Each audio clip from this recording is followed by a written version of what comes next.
7 days here, and there goes our only way out. We are now stranded for the next 7 days.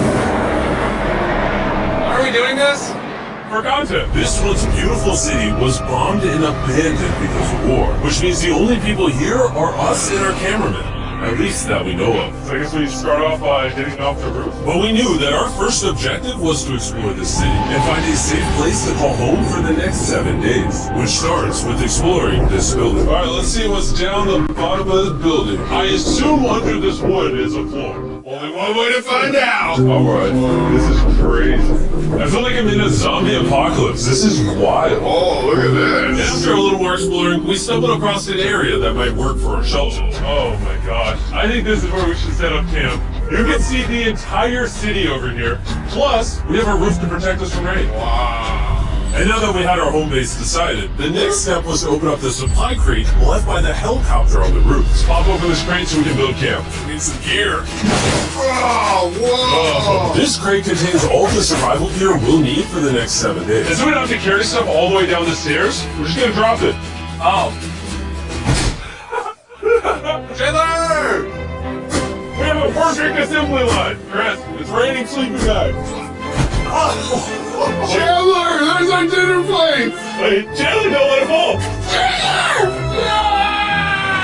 That was the coolest thing we've ever done. But jokes aside, it was time to actually start surviving now. Who wants fire duty?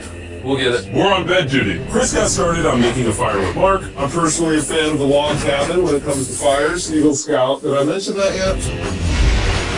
While me and Chandler looked for something to sleep on. This little mattress was from like 100 years ago. Wait, you found a mattress? Yeah. Where? On the second floor in the corner.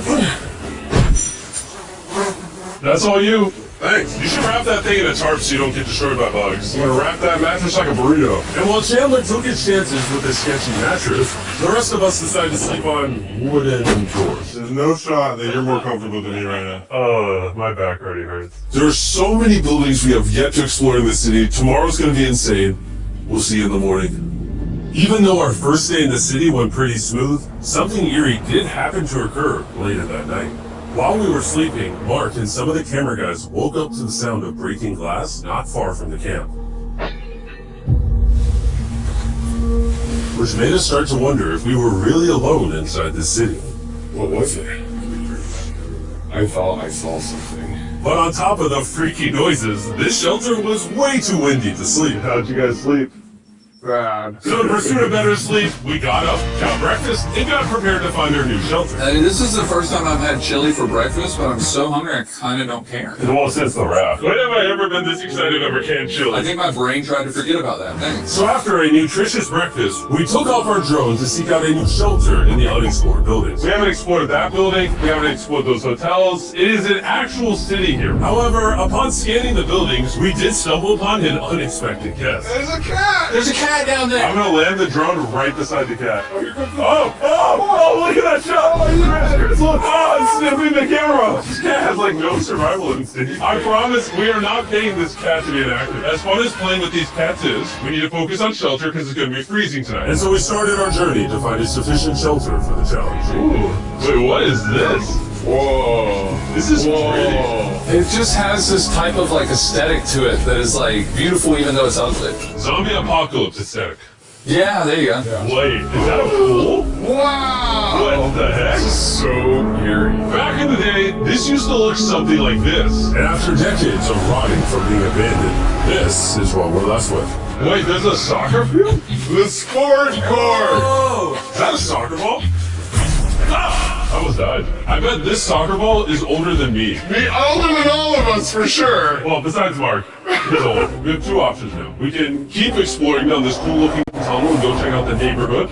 Or, with the hour of light we have left, we can prep for nighttime and not freeze all night. Not freeze. That sounds like a good idea. I agree. And after spending the entire day looking for a new shelter, I just can't get over how massive this city is. we finally found a place fortified enough to call home. So we don't freeze tonight, we're thinking of setting up camp in this room right here. We'll have a fire pit right here. We can tarp the wall right there. It's gonna be comfy. Yeah, Mark's gonna do all that. I said we. The only hard part is, come over here, our current camp and all our gear is all the way over there. I hope this place really works out, because it's going to be a lot of effort to set up. With the sun getting low and the temperature rapidly dropping, we made our way back to the old camping spot and packed up to settle into the new base. We're heading to the new campsite. The new camp. Okay, we got a lot of cleanup to do to prep this for tonight. This looks like a terrible place, but whatever. And after finding a more weatherproof base, we spent the next few hours dragging in as many of our belongings as we could before sundown. And because it got dark so fast, we couldn't bring all of our resources to the new base. So aside from one water bag, cans of chili, and a couple old mattresses, this is all we had. What does everyone think of our new place? I like that there's no wind. It's much warmer. Camera? What? It was now the third day of 7 doing this challenge. And once we got up, we continued exploring. Be careful. These stairs are actually steep. On this whole staircase, 3 of the stairs are normal. This beach is nice. It actually smells like beach. Because it is a beach. Yeah. But not too far in, something strange happened. You guys see someone? What? Or don't you see that reflecting thing over there on those stairs? Oh, I did. Jimmy, remember how we almost died the first night from glass bottle attack? I wonder if that's where the glass bottles came from. It was in this moment we realized we actually weren't alone in this abandoned city after all. And once our cameraman spotted this mysterious person on our drone, we did what anyone else would do. Let's go check it out. Investigation. That building's sick. Why is this mansion beside this giant motel?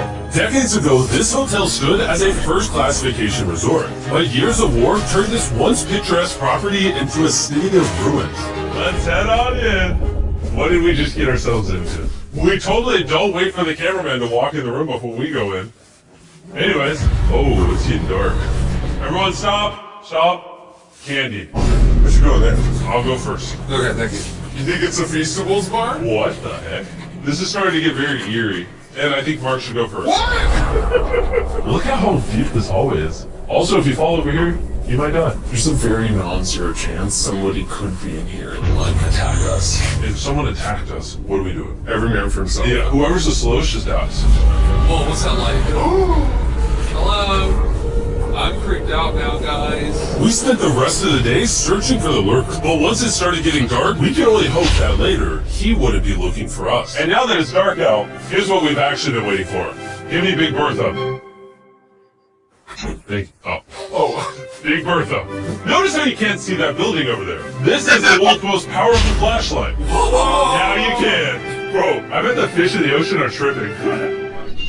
Oh, it's not working. How the mighty have fallen. The pluses of our actions is we gotta play with the world's strongest flashlight at night. The negatives of our actions is now we gotta walk back in the dark. That was fantastic. Way scarier going through this place at night. Yeah, 1000%. This really feels like the world has ended and we're just like surviving. So to avoid being murdered in cold blood, we went back to camp. We're back at camp! I'll get a fire going. I'm hungry. There's literally only chili left. And so with the last of our supply here, We're feasting! tomorrow if we got some tables and 7 chairs. And more food. That'd be awesome. Well, when we woke up on the morning of day 4 out of 7, we realized that we were already running low on supplies. Our bag of water. Out of water. Do we have more? Point the camera at that roof. All the way over there. I wish I had more than 100 calories in my body to go get it. Nose goes. What does nose goes mean? Sounds like you're going. He's gonna need help. He can't carry it on his own. So Mark and Chandler set out to go all the way back to our original camping spot and get more supplies from the crate. Chandler and I run a side quest for water. This is a main quest. While they get the water, we don't want to be useless. I'm fine. I don't want us to be useless. So we're gonna go try to find a table and some chairs. But we didn't get very far before Chris got distracted. Did we not know this was here? Timmy! Yeah? I found a bike! That looks like a nice bike. Where'd you find that? In here! This is the coolest abandoned city ever! Having fun? I am. Alright, I'm gonna go look for a table. Okay, let's go. How are we gonna get the water out of this? Oh, it's heavy. The thought process is that this is a house. Okay. And what do people have in their house? Tables and chairs. Exactly. Wait, pull up. Listen to this. Don't move. Yes. It's a chair.